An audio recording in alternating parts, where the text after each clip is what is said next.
ஓம்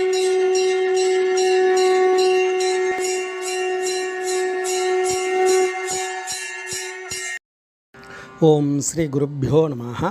ஓம் come கணபதையே நமஹ. நம்ம ஸ்ரீநிகேதன் வலைதளம் வாயிலாக முருகப்பெருமானுடைய சஹஸ்ரநாமத்திலிருந்து தினமும் ஒரு நாமாவளியை சிந்திச்சுருக்கோம். இன்றைய தினம் 725வது நாமாவளியாக ஓம் ராகத்வேஷ விநாசனாய நமஹ. முருகப்பெருமான விருப்பம் வெறுப்பு இவ்விரண்டையும் அழிப்பவருக்கு நமஸ்காரம் அப்படின்னு வர்ணிக்கிறது. முருகனை ஆசை வெறுப்பு இவற்றை அழிப்பவராக வர்ணிக்கிறது. ஏன்னா இந்த ஆசை தான் எல்லாத்துக்கும் ஆதாரமாக இருக்குது. ஆசாஷா பரமம் துக்கம், நிராசா பரமம் சுகம் அப்படின்னு வாக்கியமே சொல்லுவாள். ஆசையே துன்பத்திற்கு காரணம்.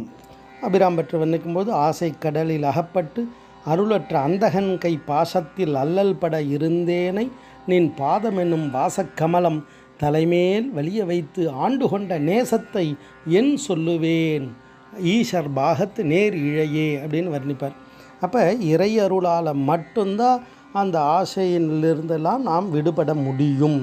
அதனால்தான் ஆசா நிகழம் தொகலாயின பின் பேசா அனுபூதி பிறந்ததுவே அப்படின்றார். அந்த அனுபூதி எப்படி பிறந்தது அப்படின்னா அந்த ஆசா நிகழம், இந்த ஆசைன்ற அந்த சங்கிலி தொடர்பு இருந்துகிட்டே இருக்கு இல்லையா, அது அருந்துட்டால் அதுக்கப்புறம் அந்த தொடர்பு விட்டு விடும். அப்போ அதை செய்யக்கூடியவர் குமார பரமேஸ்வரன். ஏன்னா அவர் அந்த தன்மையில் அவர் இருக்கார். அவர் இருந்தால் தானே அந்த செயலை செய்ய முடியும். அப்போ இறைவனுடைய அருள் இருந்தால் மட்டும்தான் அவரை போன்று அந்த ஆசையினுடைய வெறுப்பினுடைய தன்மைகள் பாதிக்காமல் இந்த ஜீவன் எல்லா விதமான ஆனந்தத்தையும் அடைய முடியும்.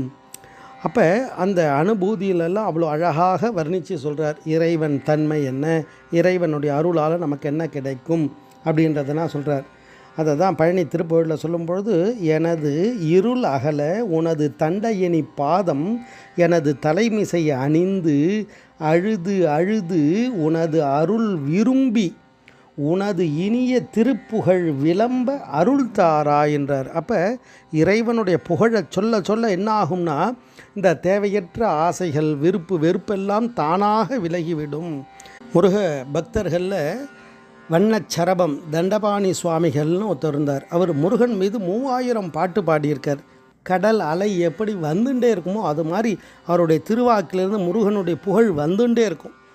அவருடைய அந்த முருகன் 3000ல் ஒரு பாட்டில் அழகாக சொல்லுவார், பாடும் பல நூலின் பண்பறிந்து தேராமல் வாடும் கொடிய மனமுடைய மாந்தர்களே நீடும் தரும நெறி நில்லா நீசர்களை சாடும் குமார முதர் சண்மதமும் ஷண்முகமே அப்படின்னு அழகாக சொல்லுவார். அப்படி பல நூல்கள் படிக்கிறதனுடைய தன்மை என்ன, அதனுடைய பண்பு என்ன அறிந்து அதிலிருந்து நாம் முதிர்ச்சி நிலையை அடைய வேண்டும். அப்படி தேராமல் வாடும் கொடிய மடமுடைய மாந்தர்கள் என்றார். அப்படி அந்த மனமானது இறை அருளால் முதிர்ச்சி அடையும் பொழுது இறைத்தன்மையான அந்த விருப்பம் வெறுப்பு இவ்விரண்டு நிலையிலிருந்தும் விடுபட்டு விடும். அதை செய்பவர், அந்த நிலையில் இருப்பவர் குமார பரமேஸ்வரன்றதை தான் இந்த நாமாவளி அழகாக வர்ணிக்கிறது. ஓம் ராகத்வேஷ விநாசனாய நமஹ. ஸ்ரீ குருப்பியோ நமஹ. ஓம் சுப்ரமணியாய நமஹ.